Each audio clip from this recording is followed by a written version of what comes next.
the Transfiguration of the Lord. Jesus takes John, Peter, and James up a high mountain. We believe it is Mount Tabor, to show them the other side, to show these disciples what is on the other side, metaphorically speaking. What is called the beyond, the transcendent, what is beyond human sight and comprehension. The Lord wanted to give these three apostles a glimpse, just a glimpse into the beyond, the unimaginable, the unseen, the unheard of, the transcendent. Yes, there is the other side. Believing in the other side and having hope about the other side is very important as long as we live in this valley of tears. In this valley of tears, we think about what is beyond this mountain. There's something beyond this mountain. I am sure about it because my deep sense tells me there is something beyond this mountain. Here I am in this valley of tears. With our free will, we can create hell on this earth. God can't do, He couldn't do without giving us free will. Free will. We can create hell on this earth. God hasn't made us machines or robots. He made us free human beings, the free will. We can create heaven on this earth or we create hell on this. It is our choice. We can make wars, kill each other, hate each other, or we can love each other and create heaven on this earth. The fact is, we are in this valley of tears because we have free will. Here the disciples are taken up to give them an experience so that when all the hell breaks loose, they should remember what they had seen. Sadly, they forgot all about it. What happened on the Mount Tabor? The Lord was transfigured. The Lord in all His beauty and splendor. The Lord in all His beauty and splendor. And Peter says, this is heaven. This is heaven. This is where I want to be. This is where I always long to be. Here I am. This is heaven. This is what I stay all my life. I don't want to go anywhere. This is heaven. This is heaven. I want to be here. I am going to make a house for you and for Moses and Elijah. We are going to live here forever. Remember this too.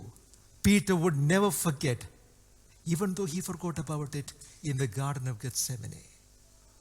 In his denial, he would never forget this because he writes about this in 2 Peter chapter 1, verses 16 to 18. We were on that mountain. We saw the Lord in all His splendor and majesty. Peter would remember later on. Think about this. Why this Moses there and Elijah there? The whole of the Old Testament, the law and the prophets. And here is Jesus with these two men. Remember these two things. First of all, Moses is not dead. He died centuries ago, but he is not dead. He's still alive. He's still alive. Elijah, still alive. And there they were standing with Jesus. What were they doing? Talking about the Exodus. The word Luke uses is the passing. The word in Greek is Exodus. The real word for exit is Exodus. Oh, we remember Exodus.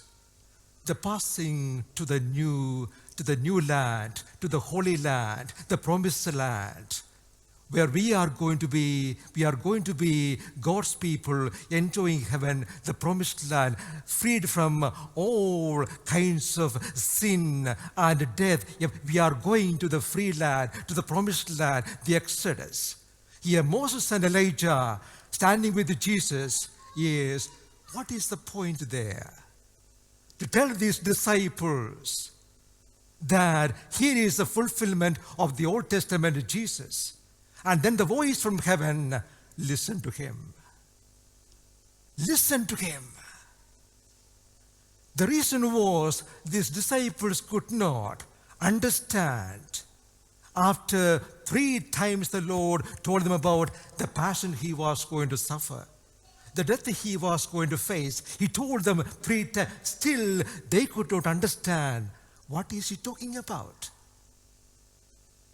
We are waiting for a time of glory and power, freed from the oppression of the Romans. And he's talking about death, the Messiah dying. God, how can that be? Now, here on this mountain, they are told, this is a time for fulfillment. The Old Testament has come to fulfillment in Jesus, and the Father's voice, listen to him. He is the one, listen to him. In him, everything is fulfilled. I close with the words of Tim Keller. The way we live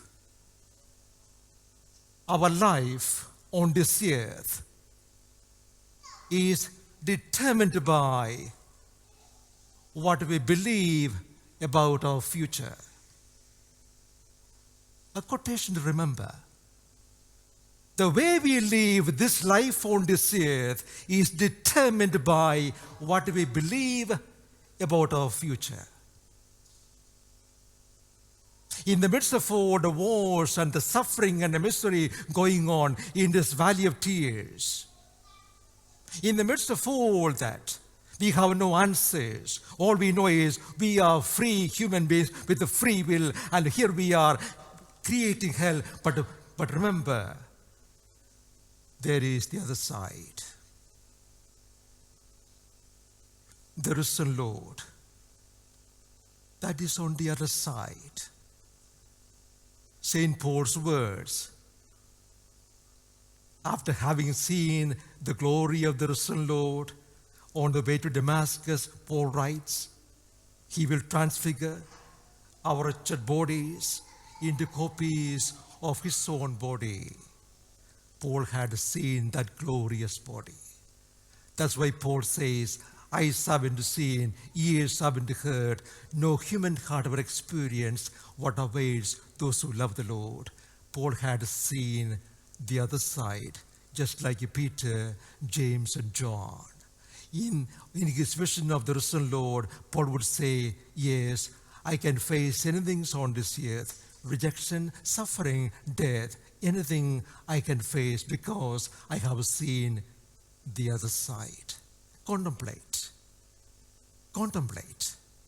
the other side as long as we live in this valley of tears. There is the other side, and I believe in the other side.